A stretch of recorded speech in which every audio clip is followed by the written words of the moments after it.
Hello, everybody. Welcome back to the Landedkiller show.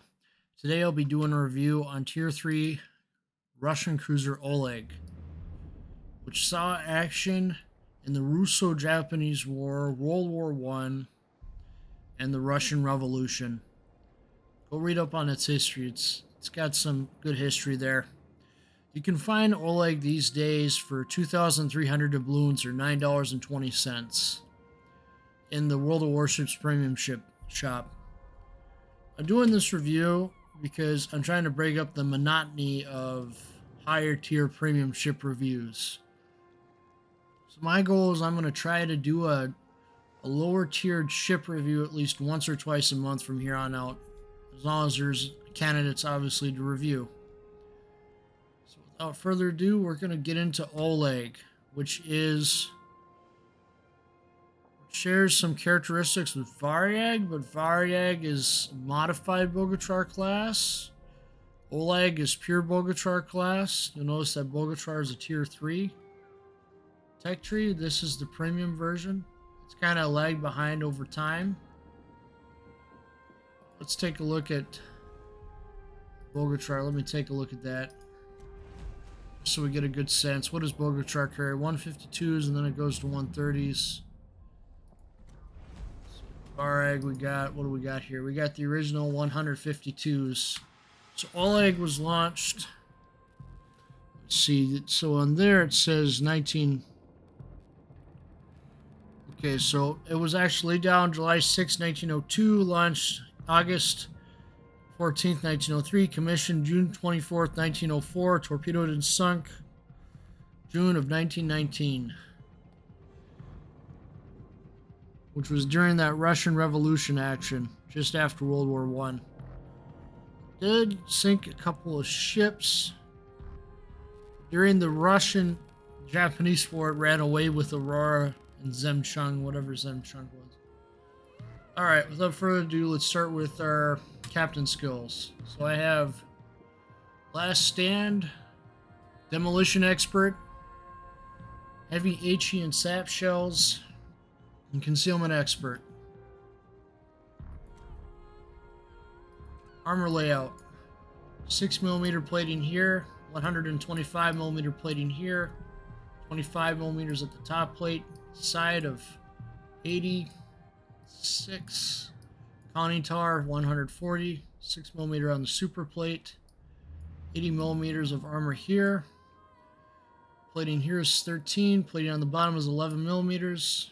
Deck is 11mm. Superstructure plating 6mm, and then we got the repeat again of 120. We got 125. I believe it's the same over here. Yep, 125. 80 on the sides of those turrets. Let's see if we have any Citadel on here. We do. Oh, now I notice we got some side plating of 20mm mounts here on the sides. We have Citadel Deck at 35mm. It's got a unique shape to it. It's got this little step right here. So we got a 35mm, and then we got the Citadel Armored Deck Slope at 70mm. See, we got some gun plates here at 13mm there. Citadel Armored Deck Slope 13, Citadel Deck 35mm, Citadel Plating 11 meters, Citadel Warship 13mm, 13mm there, and then the Barbette is 73 at the front. 73 all around. 73 here, 73 here. Alright, now let's get into the fun stuff. Let's go over survivability. Survivability is 24,100 hit points. Artillery, 1892 152mm guns. Reloading 9 seconds. You got 8x1s, which are these guys here. Then you have dual mounts here, because this is designed to be an armored cruiser, so it's designed to have guns firing at all angles. It's got the secondary armor of the 75mm. I believe that's a 75mm gun right there. And you got your big turret right here, your 152, and then your 152 cannon mount right there. Main battery fire range is 10.8 kilometers. Man, that turn time is so long on them turrets. Why is it like that? They gotta change that. This ship's been out for so long. That needs a buff, Wargaming. Bring it down to 30 seconds for the 180-degree turn time. That is way too slow. What's Aurora's turning time at? Aurora's got 32.7. Varag, 30 seconds. And Oleg is still at this 36 seconds for 180-degree turn time. Oh, and look at that. Aurora and Varag reload faster than Oleg. This is just sad because this is the video that they feature on the title screen sometimes. They gotta buff this ship up. It is out of date a bit. Main battery firing range 10.8. What does Aurora get? 11.2. Varag 11.0. Pretty close, but they could buff that up to 11. Maximum speed 24 knots. Turning circle radius 450 meters. Rudder shift time 7.1 seconds. Varag turns faster. Aurora turns faster.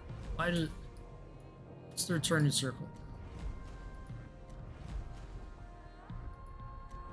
Okay, so they're similar in that aspect. Detectability by sea 10.3 kilometers. See the different ranges there. Detectability by subs. What? 0 to 4.7. Well, this is tier 3. I don't think it would be facing subs unless Wargaming is really stupid and they decide to introduce tier 4 subs, which I hope they don't do. Detectability by air 7.7, 7.7 fire. Sure detectability range 2.0, 4.6 after firing main battery gun. So this ship is in a state where it needs to have some kind of buff. This is just, I suppose the advantage it gets is a little bit hit points, but I think they should still buff up that gun traverse a little bit. Take off a second or two. Alright, without further ado, let's get over to my equipment. Engine room protection to keep my rudder from getting out of action. And my engine, obviously, main armament's 1. Armor piercing shells. High explosive shells. For some reason the armor piercing flies faster than the high explosive. Kind of odd. Damage is pretty similar. 2310 for the HE, 2700 for the AP. Damage control party, pretty standard on the cruiser. Propulsion, mod, hull.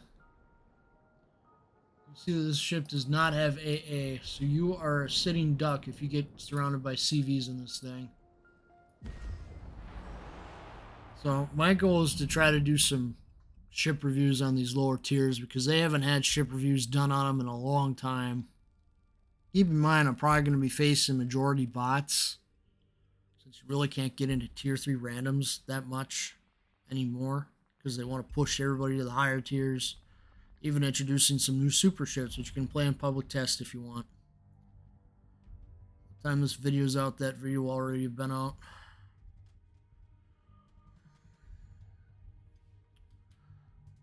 Here we go.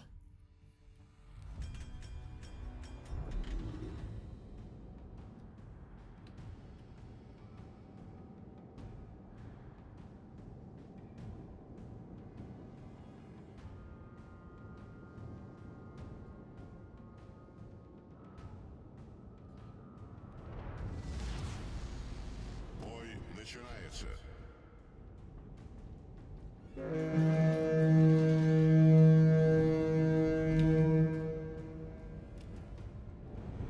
I think that this ship deserves a buff, at least to the gun transverse on the turrets here. The ship's got faster gun turning. Knocked it off by a second or two, that would be nice. See if we can find some enemies here to shoot at. Zeppelin? Ah, weird. It's supposed to be weird. Got a random group of fighters flying over the map too.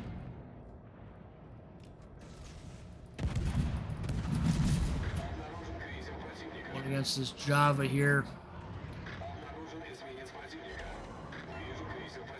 Really happy that the channel has hit 200 subscribers. I really want to just get it to that 1,000 subscriber mark.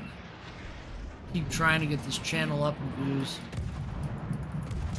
At 100,000 views, it's good. It's good. We'll get there. So if you want, hit on that subscribe button. Good to hit that bell to get notifications as well. I do temp run and World of Warships content, so there's usually something going up on the channel almost every day. We do have merch now as well if you want. It's all up to you.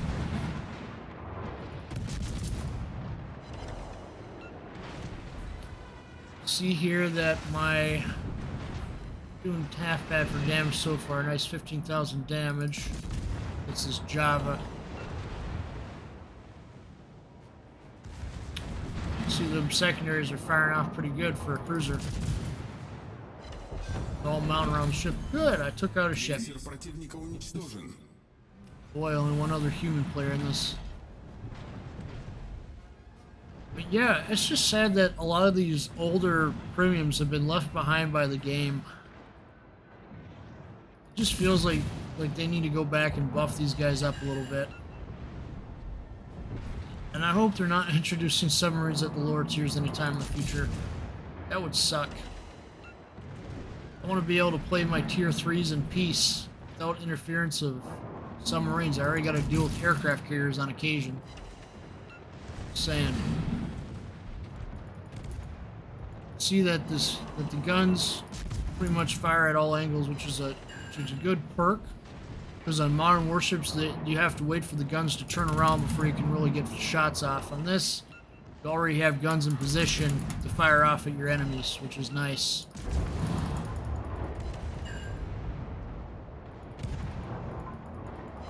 I think this trend of not buffing premium ships needs to stop. I think we need to look at the ships that need actual balance buffs and buff them up a little bit. Sure, I could have just did Brandenburg review like everybody else. I'll do a review on the ship, don't worry. I just thought maybe we want a little break from all the higher tier premium ship reviews.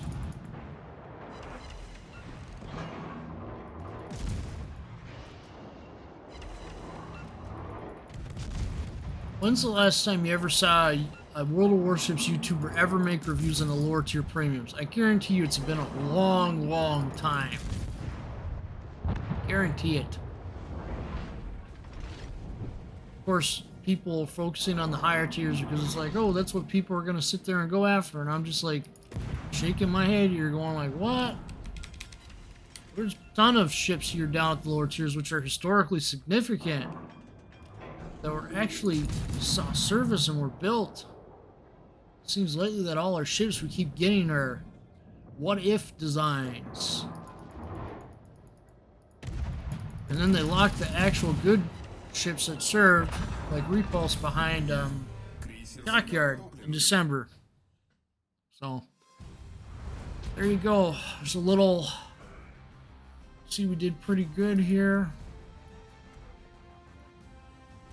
A lot of damage, but yes. Oleg is available in the premium shop for $9.20, or armor for 2,300 doubloons. At this point in time, I think it's more of a collector's piece than it is a competitive premium at tier 3 in some cases. But you can still make the ship work if you would like. I'm just saying that Aurora and Varag are more competitive for tier 3. You look at the stats, but for me, this was the ship that I always saw on the title screens. That's why I got it. Not to mention, it looks really cool too. Not many ships have the same design here. See that Omaha has some resemblances in the fact that they got the guns on the sides there. Yeah, this is my review on Oleg. Don't forget to like, watch, and subscribe for future World of Warships and Temple Run 2 videos. I appreciate all the support that you guys give me. Every day, I appreciate it. Take care, everybody.